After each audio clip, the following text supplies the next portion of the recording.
Mesdames, Messieurs, bonsoir et bienvenue au 20 bilingue de ce samedi 7 novembre 2020 sur Equinox Télévision. Immaculate Fogwe, good evening. Good evening to you, Nadia Nyambo, and to you, ladies and gentlemen. Thanks for joining us on this edition of the 8 p.m. bilingual newscast on Equinox Television.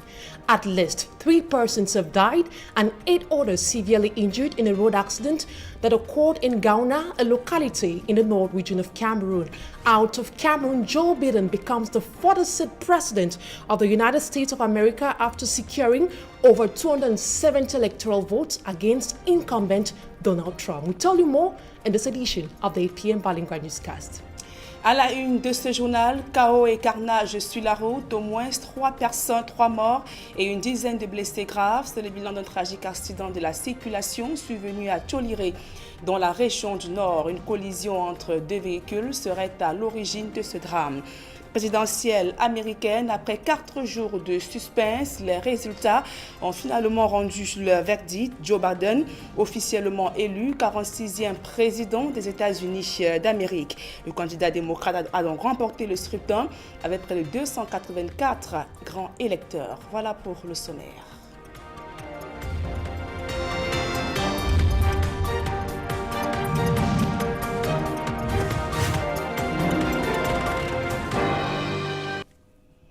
Mesdames, Messieurs, une fois encore, bonsoir et merci d'honorer ce rendez-vous de l'information sur Equinox Télévision. C'est officiel, Joe Biden élu officiellement 46e président des États-Unis d'Amérique. Les résultats ont été rendus publics après 4 jours de décompte. Jamais à 20 ans dans l'histoire de l'Amérique, l'attente n'aura été aussi longue.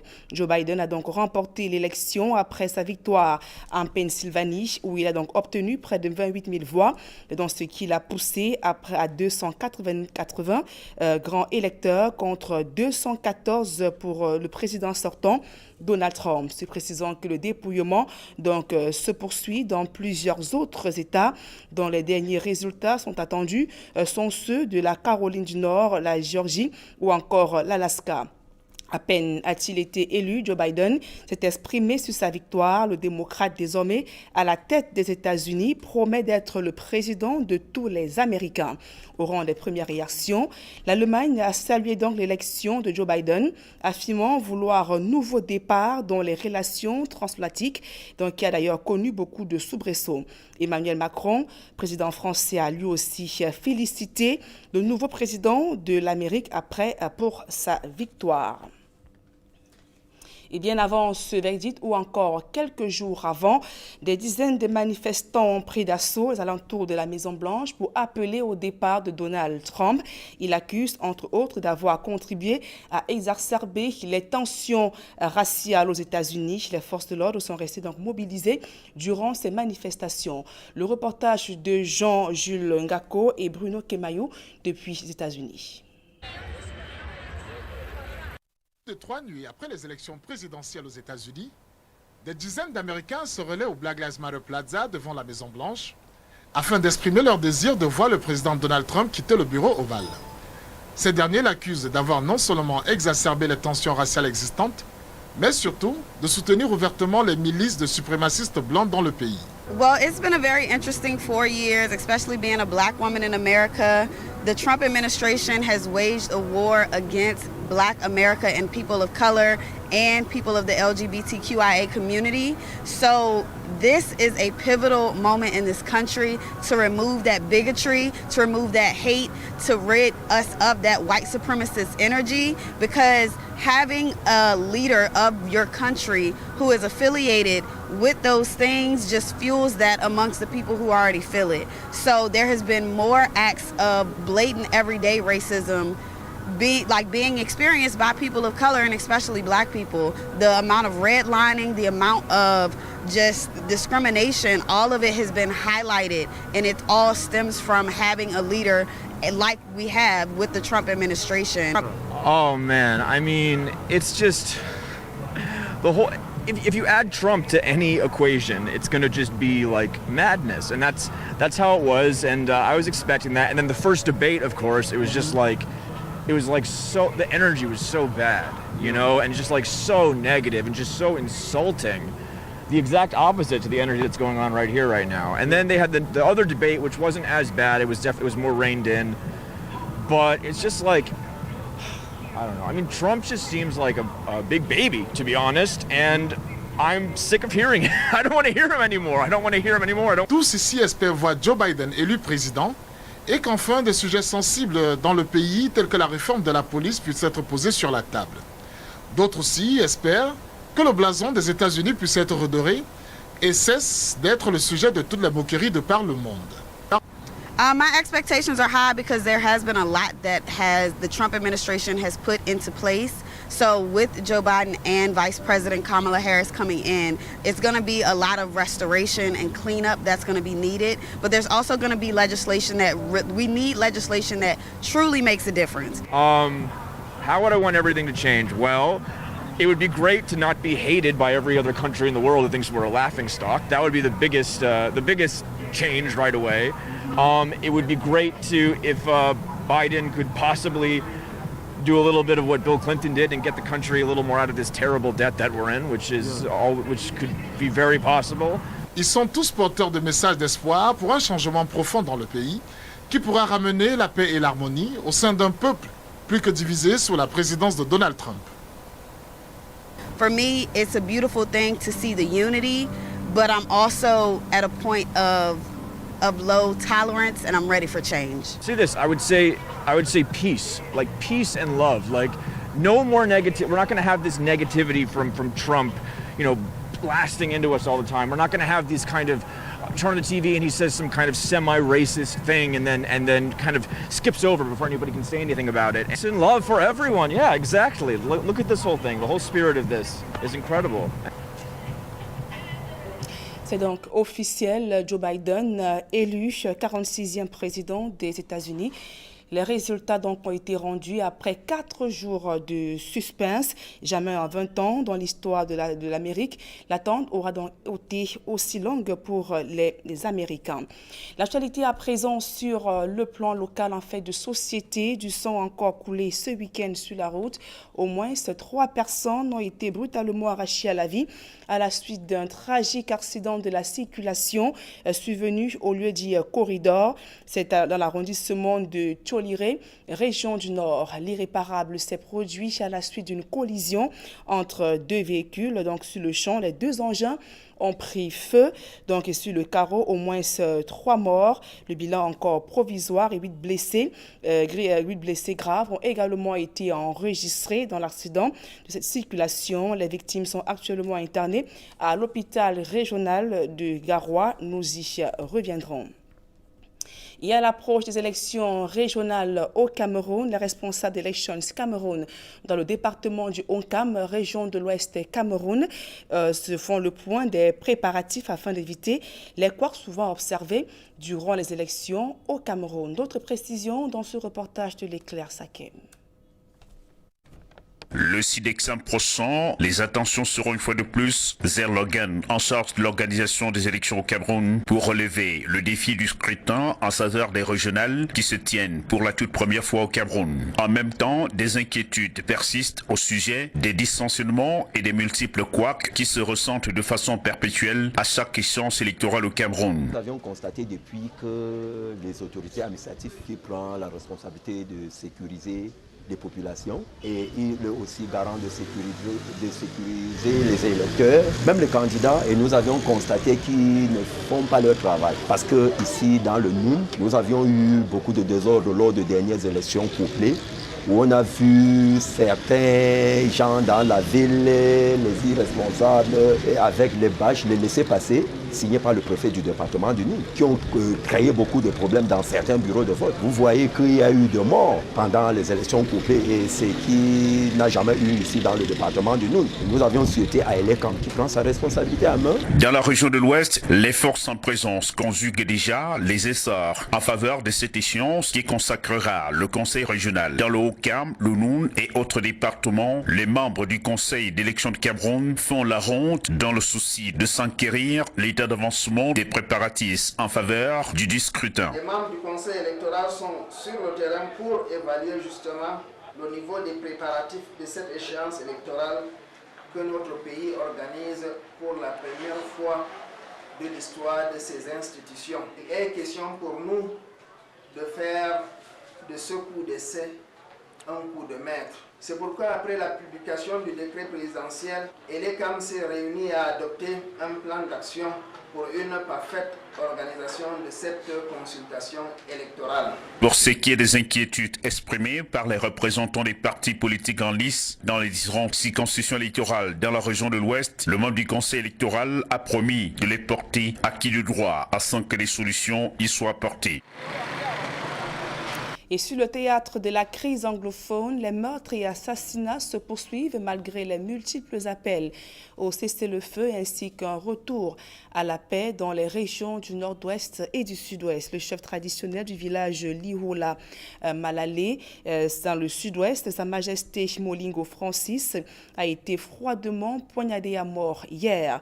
Ces meurtriers ont également mis le feu à son palais royal, qui a complètement été réduit en cendres. Sa dépouille a été déposée à la morgue de l'hôpital de Boya, dans la région du sud-ouest. Une enquête est ouverte. C'est le deuxième chef traditionnel tué depuis le déclenchement de la crise anglophone dans les régions du nord-ouest et du sud-ouest Cameroun. Tout autre chose à présent, les jeunes d'Afaloum dans la Mefoua Famba, invités à saisir les opportunités qu'offre l'approche IMO pour s'occuper utilement, pourquoi pas se lancer à leur propre compte et ainsi d'en sortir de la pauvreté. Grâce à la haute intensité de main-d'œuvre, ces jeunes vont réaliser des travaux de curage des drains ainsi que des postes de pavés. D'autres précisions avec Rodrigue Ngassi et Marcelin Gansop. La commune d'Afamloum est l'une des plus enclavées du département de la Mofouya-Famba, avec en plus un taux de scolarisation peu enviable. On n'a pas de lycée, on n'a que l'OCS. Étant donné qu'il y a une misère rampante à Afamloum, beaucoup d'élèves s'arrêtent en classe de 3e. Dès qu'ils ont leur BPC, ils ne continuent plus. Ils s'arrêtent, ils commencent soit à boire, soit à faire des champs parce que les parents n'ont pas de moyens d'envoyer leurs enfants hors de leur commune.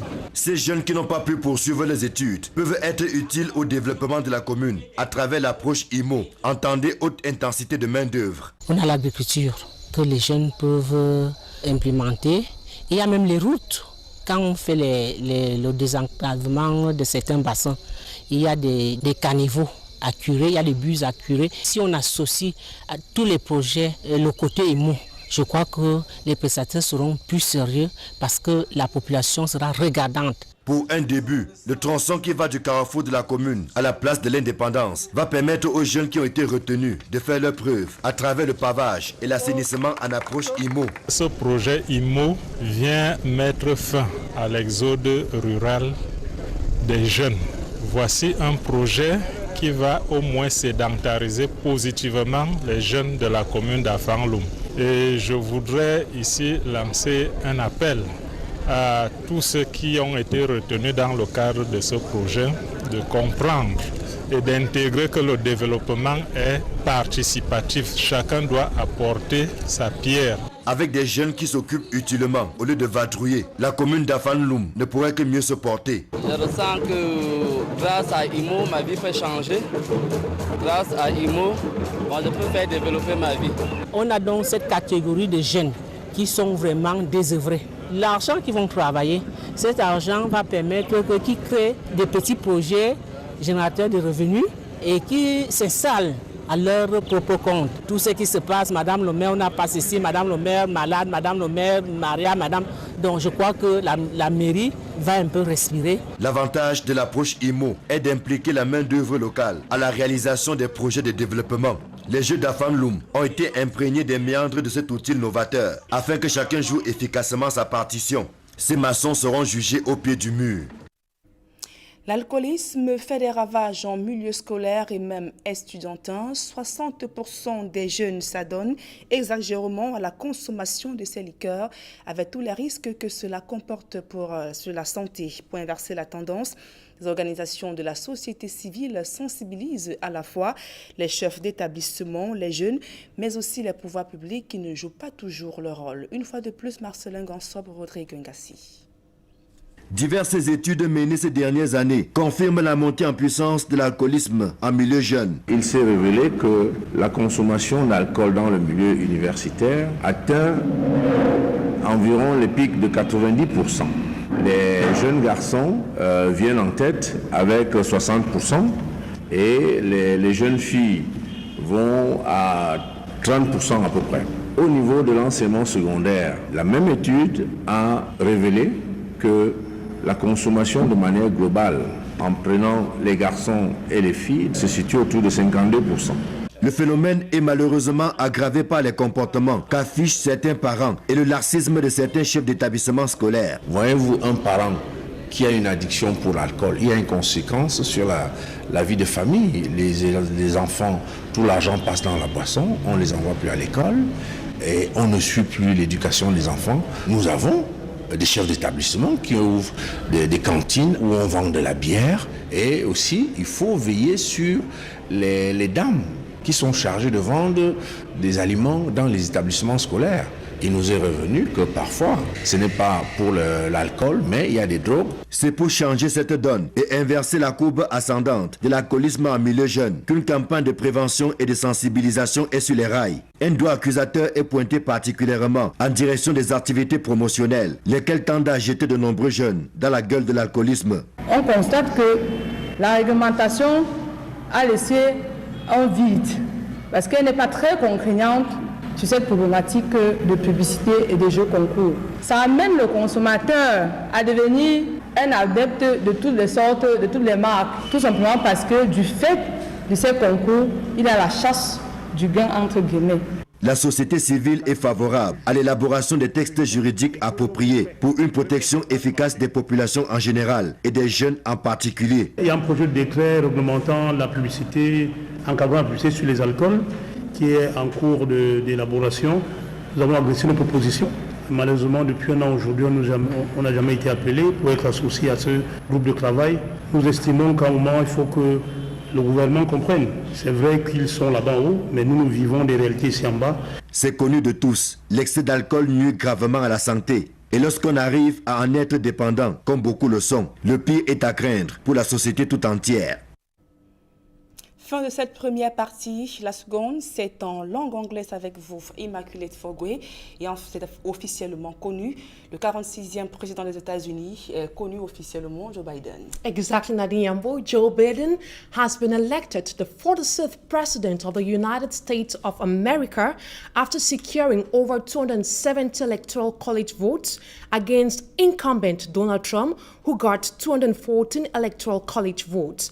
On Joe Biden's Twitter account, he said, I quote, "America, I am honored that you have chosen me to lead our great nation. The work ahead of us will be hard, but I promise you this. I will be president for all Americans, whether you voted for me or not. I will keep the faith that you have placed in me." End of quote. And back in Cameroon, at least 3 persons have died in a road accident that occurred yesterday along the Gaoundéré-Garoua stretch of road. The fatal accident occurred in a locality known as Gouna village in the north region of Cameroon. The head-on collision between a pickup and an interurban transport bus left 8 persons severely injured, and they are currently receiving treatment in a nearby hospital.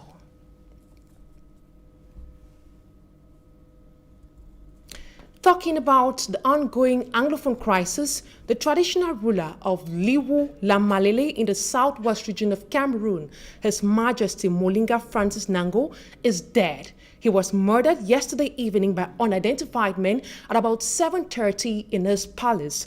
His palace was equally burnt down to ashes.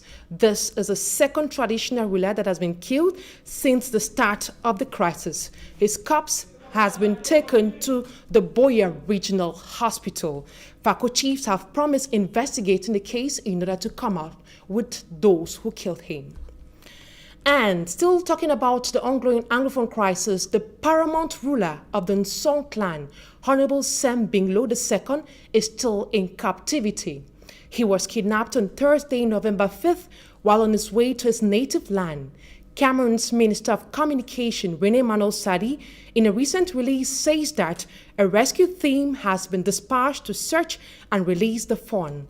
The government equally takes credit for the release of Christian Cardinal Thumi, who was abducted a few days ago in Babawan, Gokitunja Division, Northwest region of Cameroon. In the same release, Minister Rene Mano Sadi says he was released from an operation carried out by security forces. The recent kidnappings has brought about widespread condemnation, especially from the Sok community. They are calling on the kidnappers to unconditionally release the fawn and ensure he returns with his entourage safely to his palace. Honorable Ngala Gerald, a member of parliament for Kambe Central, today rallied the population of Dungamantum Division in Douala. He thanked the population for their unending support, charging them to be bearers of peace in order to bring back normalcy in the Northwest and Southwest regions. He promised to continue working for his people in order to better promote the development of the Wibum clan. Right now, take a listen to Ngala Gerald in this excerpt.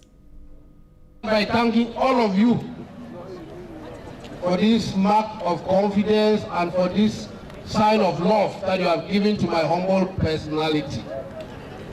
To have come out here in your numbers to welcome me here today after my journey to Parliament is a sign that you've recognized me as one of yours, as your son, as your brother, as your husband. At the same time, we live in a community where people must have different opinions, but each and everyone's opinion must be respected. It's very important. You can disagree without being disagreeable. You talk to your brother, he has a different opinion. We bring the different opinions together to help grow the community. So I want to say that let's continue living in unity. In unity, we shall prosper. I want to say a little bit about the things that the president enumerated here in his speech. He was talking about bringing our children together, making sure that they have jobs, making sure that we have good roads. I will let you know something. When I campaigned for office, I promised my people that you will see a difference. And some of those who took part in the rally appreciated the efforts of Honorable Ngala Gerald, assuring him that they are behind him. Take a listen to one of the soul of Kambe. The Wibum people in Douala are happy to welcome you here. We know you are a very big gatherer because we see your entourage, which is very full, because you are a gatherer. First, we have to say that if we are welcoming you here, it's because you were a member of us here. You were a member of us here in Douala. We want to recognize you for the help you gave us, photo and everything. The Wibum Hall in Douala would have not been built without you. So we are very happy. Onto politics. Former government minister and political scientist Professor Elvis Ngole says that those who say the head of state has done nothing in 38 years have bad faith. He was speaking to our reporter, Babla Joleton. Take a listen to him in this excerpt. Well, you are medium. People who make the case, as you've just said, exaggerating by saying nothing has been done in 38 years. I think that we're all Cameroonians, we're all citizens of the same country. We can run away from each other, and we should be always frank and honest with each other. We should always show good faith towards one another, in good faith and in honesty. It is wrong, it is false for anyone to say that in 38 years, the leader, an elected leader of a sovereign country, a nation like Cameroon, has done nothing. I mean, and yet, that nation is recognized and is known in the world as being a nation which has largely succeeded in many domains of its national life. But again, we leave it to those who hold that view. But I think that view is a view of bad faith and dishonesty. We equally sought to know from Professor Elvis Golengole what the President Paul Biya, has been able to achieve in close to 40 decades in Cameroon. Take a listen to what he has to say concerning that issue. If you take, for example, just politically, the politics of Cameroon has changed from a one-party dictatorship where there was no freedom, where there were no other political parties, where there was no competitive politics, where there were no civil society, where the state was one and centralized, to a new state which is unitary but decentralized. A new constitution which is human rights conscious, which recognizes the freedoms of people. We have now more than 318 political parties that are competing, more than 7-8 political parties in government, in parliament, in councils, working freely in all freedom. Civil society groups are working in all freedom. The media has been liberalized. You know, you are among the more than 100 or so media houses that are existing in Cameroon. There were no freedoms in the first 22 years, but since the last 38 years, everybody is free. There were no political parties in the first 22 years. Since the last 38 years, there are too many, we cannot even count them anymore. Competitive elections, we've had more than 17 or 18 competitive elections. Competitive, I say. Economically, in the first 22 years, or in the, nobody even had the right or the liberty to question or to know what was going on in the economy. It was like a secret. But in the last 38 years, the economy has been liberalized. In the educational sector, you cannot count the number of primary schools. You cannot count the number of secondary or high schools. The number of universities you cannot count anymore. We used to be only in the first 22 years, one state university. Today we have more than 8 state universities, and if you add the interstate university, Cameroon, Congo, that is 9. If you want to count the private university institutes, there are over 200. This is incredible. This is in the social sector. Take the case of health. You cannot count the number of hospitals anymore. Almost every subdivision can boast of a hospital. Even villages have hospitals now. How many reference hospitals do we have? Apart from Douala and Yaoundé, we have virtually in every region now a reference hospital in the electric sector and transportation sector. Just see what is going on. How many dams have been built apart from Lompanga? Something we never had before. Former government minister and political scientist Professor Elvis Golengole speaking there, ending this edition of the 8 p.m. bilingual newscast aired on Equinox Television. Have a blessed weekend in the company of our programs. Nadia Yambo, equally have a blessed weekend. Merci Immaculée Fogwe, meilleur à vous. Mesdames et messieurs, c'est la fin de ce journal. Merci pour votre aimable attention et passez d'agréables moments en compagnie de nos programmes qui se poursuivent.